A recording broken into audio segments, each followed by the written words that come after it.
Workers worry that AI will displace jobs. Societies worry about misinformation, bias, and the ethical use of powerful technologies.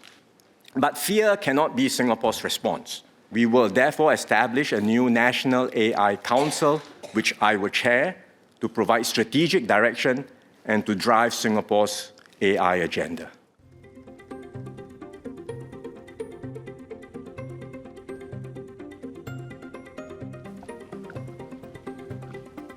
Despite mounting stresses, the global economy proved more resilient than anticipated, and the international system continued to function.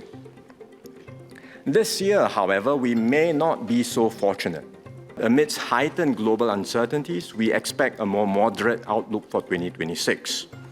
Growth is therefore projected at 2 to 4%, with inflation at 1 to 2%. Despite these uncertainties, we can move forward with confidence. Past success alone will not carry us forward. In a profoundly changed world, standing still is not an option. We cannot wait for conditions to turn more favorable. Nor can we fall back on strategies designed for a previous era. We therefore have a full agenda in this term of government to refresh our strategies and strengthen our social compact. Budget 2026 is the first step in this effort to secure our future in a changed world.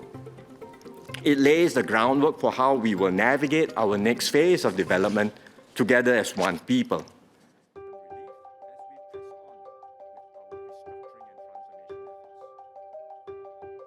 Growth will be harder in this changed world. We must aim higher, move faster, and be prepared to take calculated risk. This is why the government convened the Economic Strategy Review. Some countries are turning inward, seeking to reduce their external dependence. But for Singapore, that is not an option. To prosper, we still need to be connected to the world, trading with others, and integrating ourselves into global flows. And that's why we are forging new forms of cooperation with partners who share our commitment. We will also step up engagement with fast-growing markets, including in Latin America, Africa, and the Middle East. We will redouble our efforts to diversify globally and to integrate regionally. But connectivity alone is not enough. It must translate into real opportunities that our businesses can capture and seize.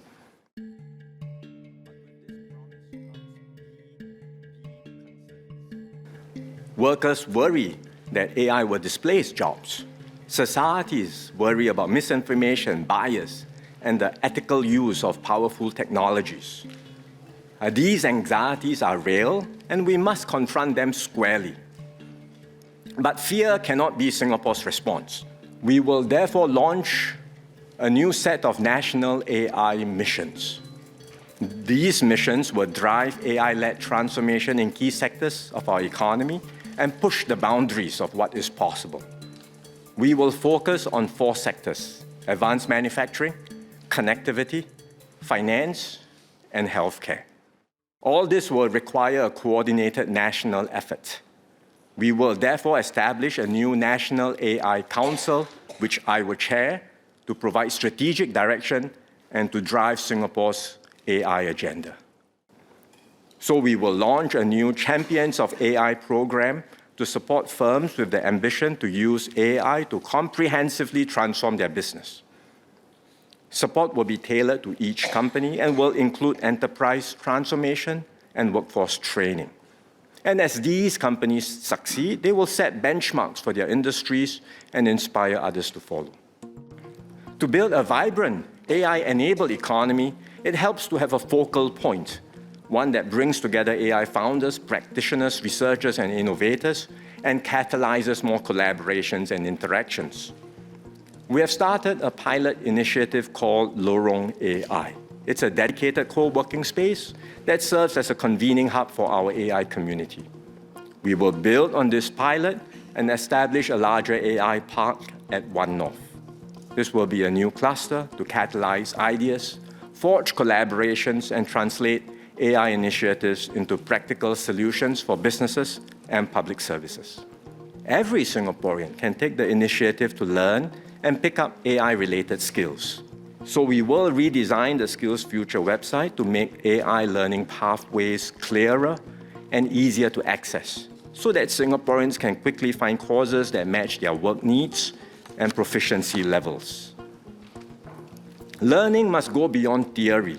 It must translate into hands-on applications.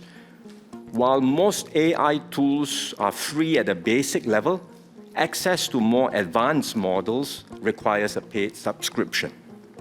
To further encourage learning, we will provide Singaporeans who take up selected AI training courses 6 months of free access to premium AI tools. This will allow them to practice, experiment, and apply what they have learned.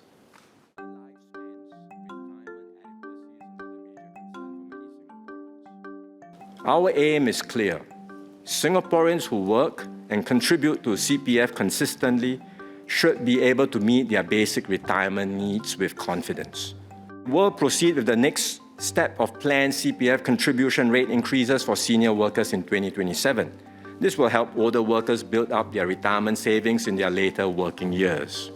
The government will also continue to provide the CPF transition offset to employers, covering half of the increase in employer contributions for 2027.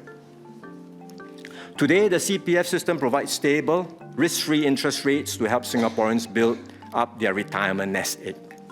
Some CPF members, especially those with a longer runway to retirement, are prepared to take more risk to generate potentially higher returns. And that's why the CPF advisory panel earlier recommended introducing a lifetime retirement investment scheme. This is essentially a life cycle investment approach with a predefined glide path to retirement. In other words, members take on more risk with greater exposure to equities when they are younger, and their investments are automatically rebalanced towards safer assets as they approach retirement. So rather than leave this entirely to the market, the government will help shape and develop such products under a new scheme for CPF members.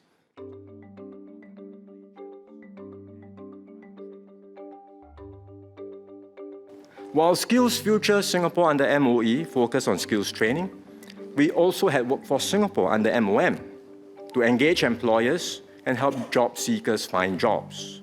In an era of faster technological change and more frequent job transitions, stronger alignment is needed, and our systems must work more seamlessly together.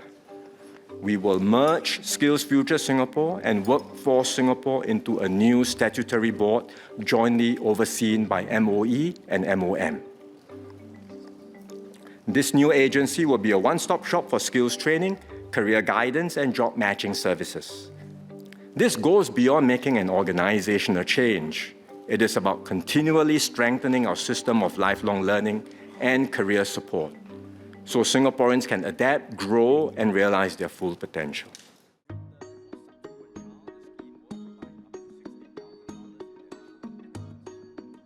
At last year's budget, we announced $500 in Child Life SG credits for each Singaporean child aged 12 and below to help their parents defray the day-to-day household expenses. This year, we will provide another $500 in Child Life SG credits to families for each Singaporean child aged 12 and below. Although inflation has eased in recent years, we know that many Singaporeans still face anxieties and pressures. So we will continue to provide additional support this year.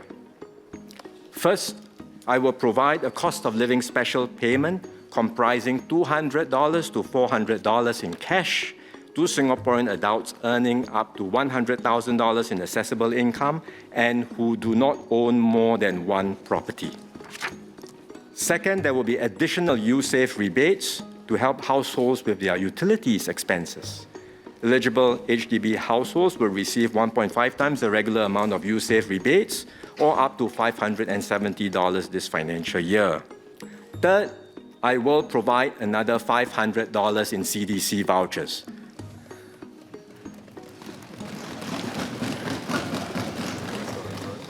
This will be for all Singaporean households in January 2027. Indeed, Singapore has come so far only because generations of Singaporeans stepped forward. They took responsibility, contributed what they could, and did their part to shape our collective future. Budget 2026. It is a budget to support Singaporeans today, prepare our society for tomorrow, and enable us to navigate this changed world with confidence. Together, we will secure a stronger, fairer, and brighter future for all.